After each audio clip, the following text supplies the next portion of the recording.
প্রিয় মাধ্যমিকের ছাত্রছাত্রীরা, আজকের অদল বদল গল্প থেকে ৫ নম্বরের প্রশ্ন উত্তর আলোচনা করব।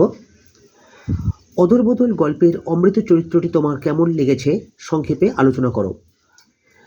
পান্নালাল প্যাটেল বিরচিত অদল বদল গল্পে মানুষের চরিত্রের প্রকৃত পরিচয় ফুটে ওঠে তার সুকোমল মানবিক গুণের বিকাশের মধ্য দিয়ে, আর তা না হলে মানুষ দ্বিপদ জন্তু ছাড়া আর কিছুই নয়। অদল বদল গল্পে অমৃত একজন অনুভূতিপ্রবণ ও দরদি মনের ছেলে। 10 বছরের বালকের মানবিক বোধের এমন প্রকাশ সত্যিই দৃষ্টান্তমূলক।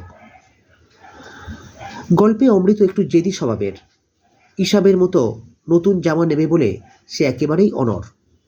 কোনোভাবেই জামা নেওয়া থেকে বিরত থাকতে সে রাজি নয়। এর জন্য অমৃত স্কুল বন্ধ করে পালিয়ে বেরিয়েছে। অমৃতর এই স্বভাব দেখে মনে হয় সে যেন একটু অবুঝ, কিন্তু তার এই স্বভাব নিতান্তই বালকোচিত ও স্বাভাবিক।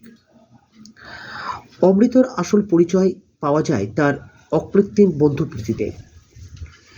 ইসাবকে মার খাওয়ার হাত থেকে বাঁচাতে সে তার নিজের অক্ষত জামাটা তাকে খুলে দিয়েছে। ইসাব মাতৃহীন, এই কথাটাও সে বিস্মৃত হয়নি। একজন 10 বছরের বালকের কাছ থেকে এই আচরণ পাওয়াটা অসাধারণ ভালোবাসার পরিচায়ক।